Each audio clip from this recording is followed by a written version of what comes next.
What's up guys, it's Phil over here, and today we're going to talk about the proposed changes or the changes that have already taken effect for Australia's NDIS scheme. Now if you're a physio, chiro or osteo, then you might run a NDIS business that has recently been cut by $10 per hour for 1 hour consultations, which brings it down to, I believe, $183 per hour. Now, a lot of people are trying to get the government to reverse the changes and bring the rate back up to $193, but I'm sure it also flows on to all the other health professionals like speech paths, OTs, and carers and whatnot. Anyway, I don't think there's going to be any good news on this front. In fact, I think that the NDIS issues are only going to get worse. And here, let me explain to you what they are and also what you can probably do about it. So the three reasons why I think the NDIS debacle is not going to get better is 1, political, 2, financial, and the third is organizational. And now let me explain what that means. Now the first one is political.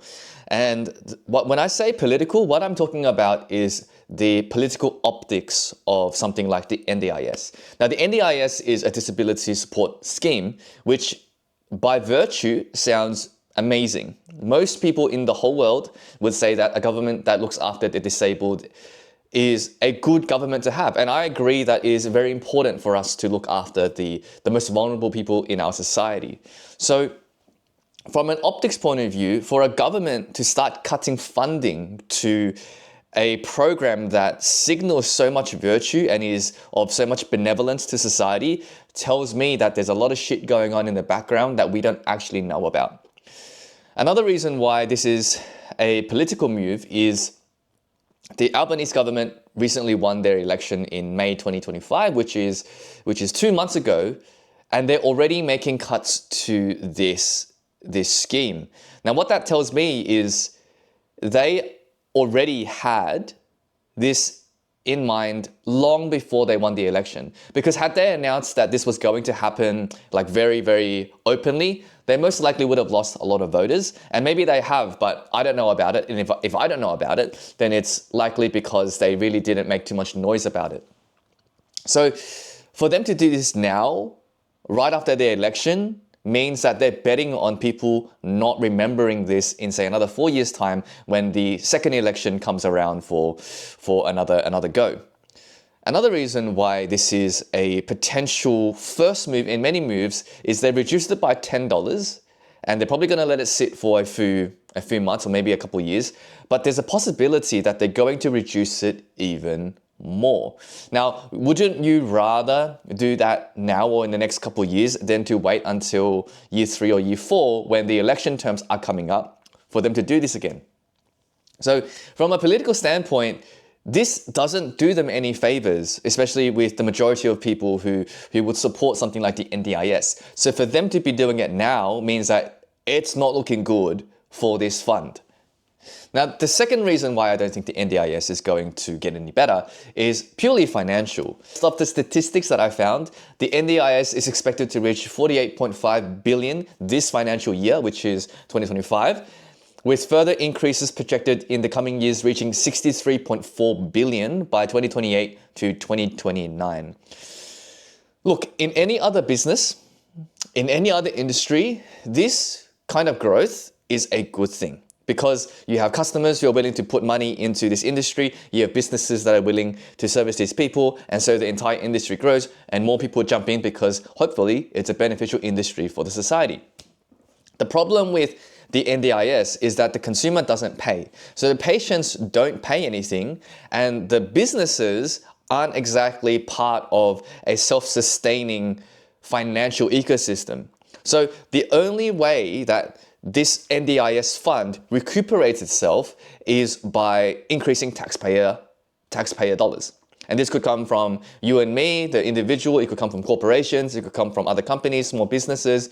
But if there's no financial compensation coming from the patients themselves, then as user rates grow, as more and more people get approved for the NDIS fund, as more of them start to claim and ask for funding for certain things, they're not paying for it. So where's that money going to come from? The only place it's going to come from is from taxes. Now, if the government is already struggling in some sort of budget deficit and they want to bring our debt back up, then they can't sustain something that is going to grow by 20 billion in the next 3 years, 20 billion in the next 3 years. Our population isn't growing that much. We don't have that much, we don't have like an industry that can propel our economy like the Americans have a tech industry that's booming. We do have, I believe it's an engineering and mining industry, but they have so much negotiating power. Are they really going to want to pay more taxes in order to fund not just the NDIS, but there's so many other things that need to be funded? What I'm saying is it's because the NDIS doesn't take money from its patients, and it's because there are more and more patients that this NDIS financially is doomed to fail because its growth is not matched by an increase in consumer spending as well. Now, the third reason why I think this is going to fail some more is organizational, because the only way you can start to cap the financial spending is to be stricter with regulation. So you might have increased checkboxes, increased interviews, you might have more people in place to approve people so that we don't get the scammers, the patients who really aren't as disabled as they say they are in order to reach the benefit, and also providers who are trying to bill a lot of cases that really don't need that much billing. But the problem with that is to be stricter means you need to increase manpower. To be stricter means you need to increase the training provided to the people performing the screens, and that in itself costs money. It's also a logistical nightmare because to be stricter means you need to dedicate more time to screening. And if you dedicate more time to screening, that's also increasing the working hours, which then will blow out the budget as well. So it's not as simple as just, oh, we're going to be tighter on regulations. Yes, we do. However, to be tighter on regulations means more complexity. More complexity means more time, more training, which means there's going to be costing more money anyway. So it's up to the government to see how they can balance out the spending on being stricter versus the spending on funding all these patients. And my guess is because it's so logistically and organizationally difficult, most likely they're just going to wipe it eventually and completely change how it looks so that they can simplify the process, and maybe they will actually remove a lot of the funding for existing people purely for the sake of simplicity. To give you a number, as of March 2025, there are 700,000 people registered on the NDIS receiving support, and there are 263,000 NDIS providers. That's probably only going to increase. So you do the math. If they're already struggling now organizationally with time delays and regulation, how is that going to improve as more and more people enter this scheme?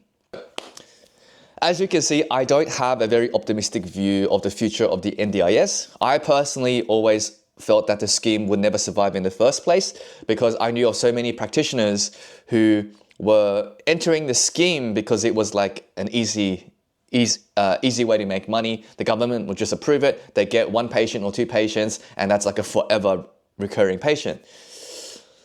Sadly, there's a lot of these, and that's the reason why this fund is drying out. And there are also patients who are getting funding when they don't really need it.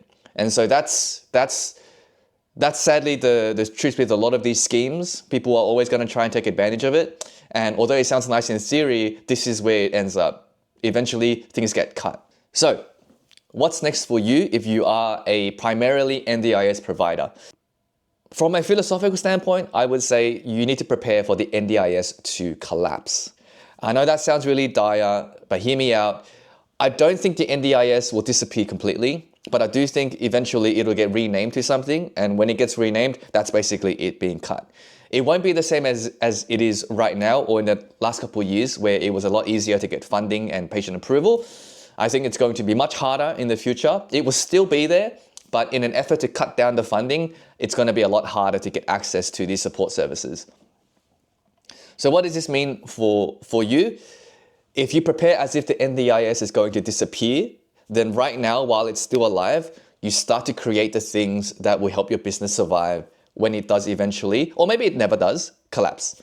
And the two things that come to mind are basically just normal business principles. Number one, you want to create new products and services. And because you already have such a unique understanding of the disability sector, you want to create products and services that are going to tap into the patients who maybe lose a bit of their funding. And so one thing that comes to mind is if you work with gross developmental delay in, say, motor control, and you have a group of kids who you know might get their funding cut, you could potentially create a small group class that takes maybe 3, 4, 5, 6 kids.